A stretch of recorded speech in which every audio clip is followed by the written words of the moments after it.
Marathi story book. तिकडच्या झाडाखालची जागा मला फार आवडते. कंटाळा आलाय आता मला इथे बसून. तिथे मस्त गार वारा वाहतो. इथे माशा फार घोंगवताय. त्रास होतोय मला. मी हा असा अशक्त नाईलाजाने इथे बसलोय. वर डोळ्यालाही जखम झाली. काय राव, तुम्ही येताय, बघताय, म्हणताय चूक माझीच आहे, सगळं कळतंय मला. पण माझाही विचार करा ना जरा. भूक अनावर झाल्यावर तुम्ही काय कराल? त्या दिवशी मी ठरवलं होतं तिकडे जाऊन काहीतरी खायचं.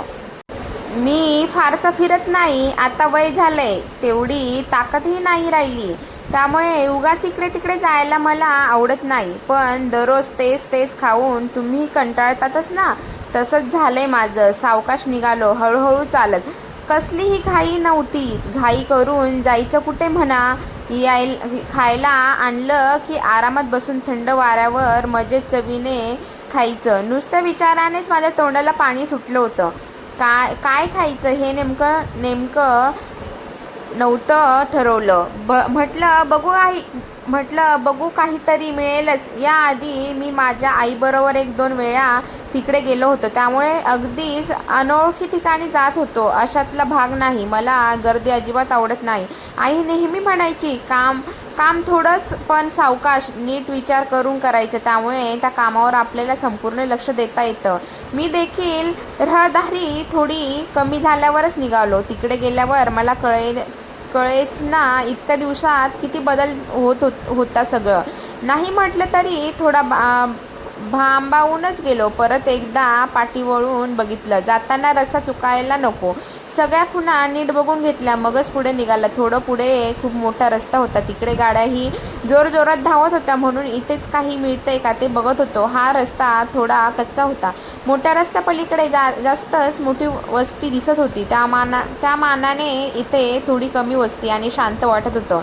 नक्की कुठे जायचं हे ठरवावं म्हणून एका झाडाखाली थांबलो आणि बघतो तर काय, तसे माझ्याबरोबर सगळेच खेळतात आणि मी लहान म्हणून मला त्रासही देतात. पण तो तसा नाही. तो माझा खरा मित्र आहे. आम्ही दोघंच असलो की खूप मजा येते. उड्या मारणं, धावणं किंवा एकमेकांशी मस्ती, नुसती धमाल असते. माझी आई नेहमीच म्हणायची, आपल्या मित्रासाठी आपण काहीतरी करावं, वेळप्रसंगी जीवही द्यावा. गेली ती बिचारी समोरचा रस्ता ओलांडताना गाडी खाली आली. त्या दृष्टाने गाडी थांबवलीच नाही. आता मी एकटाच असतो. दिवसभर इकडे तिकडे करतो. संध्याकाळी मात्र मित्राबरोबर खेळायचं हे ठरवलेलं आहे. मग रात्रीचं जेवण त्यांच्याकडेच. तुम्हाला सांगतो, मला आवडणारी कोंबडी मासेही मला मिळतात. तो आणि त्यांचे आई बाबा तिघंच आहेत. तिघंही माझे लाड करतात.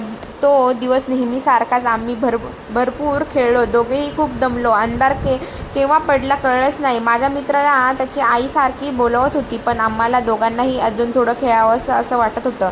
खेळता खेळता मित्राने बॉल जोरात मारला. तो दूर जाऊन पडला. मित्र माझ्याकडे बघत राहिला.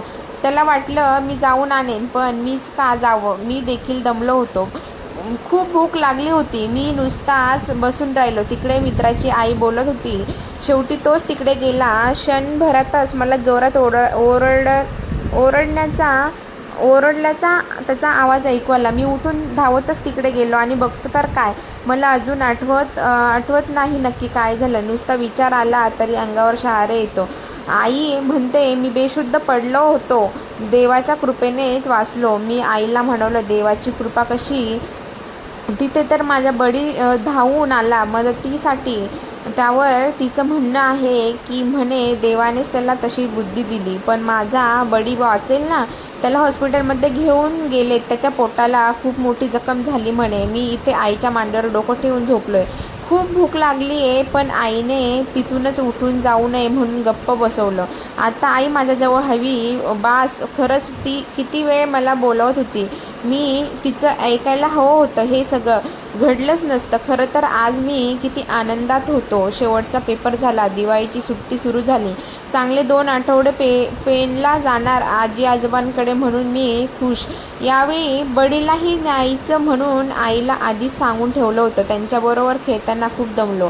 आता अंधारही लवकर पडतो म्हणून आईसारखी बोलत होती. पण 8ही वाजले नव्हते म्हणून आम्ही खेळतच राहिलो. आता खेळ संपवावा म्हणून बॉलला जोरात एक किक मारली. बडीला म्हटलं घेऊन ये आणि माझ्याबरोबर चल जेवायला, पण त्याचा मूड नव्हता. तोही दमला असावा. 2-3 वेळा सांगूनही ऐकेना. तेव्हा मीच गेलो. गवतावरून पार मागच्या कंपाऊंडपर्यंत गेलो. तिथे झाडाखाली दिसला. उचलण्यासाठी थोडा वाकलो आणि मी जोरात किंचाळलो. नंतर काही क्षणात जे घडलं तेवढंच आठवतंय. माझ्या आवाजाने काही दरवाजा खिडक्या उघडल्या असाव्यात. आई धावत आली. रामसिंग लांबून पळत आला, पण थोड्याच अंतरावर थांबला. पण माझा बडी जोरात धावत आला, जोरात उडी मारली आणि बघतो तर काय सांगू राव तुम्हाला. या पिल्लाने जी उडी मारली ती मला आधी कळलीच नाही, कारण माझं लक्ष एकदम समोर होतं. माझ्या अगदी चेहऱ्याजवळ आल्यावर फटका मारण्यासाठी मी हात उगारला. त्याला लागला असेल, पण तोपर्यंत त्याने माझ्या डाव्या डोळ्याचा चावा घेतलाच. तितक्यात सगळीकडे एकदम दिवे लागले, आवाज यायला लागले. मग मी हळूच पाय मागे घेतले आणि परत आलो. दुसऱ्या दिवशी दुपारी या लोकांनी मला पकडलं आणि इकडे आणून टाकलं. हरकत नाही, मला जखम झालेली आहे, त्यावर औषधी लावलं यांनी.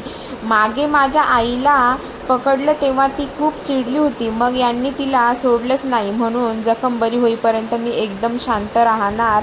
मग कदाचित मला तिकडे लांब आतमध्ये नेऊन सोडतील. संधी पाहून परत मी एकदा तिकडे जाईल. ते मला खूप आवडलं. कधी एकदा त्या पिल्लांची लुसलुशीत मान जबड्यात धरतोय असं झालंय. नाही ते नाही हो, त्या तुमच्यासारख्याच 2 पायांच्या पिल्लांबद्दल बोलतोय हो मी.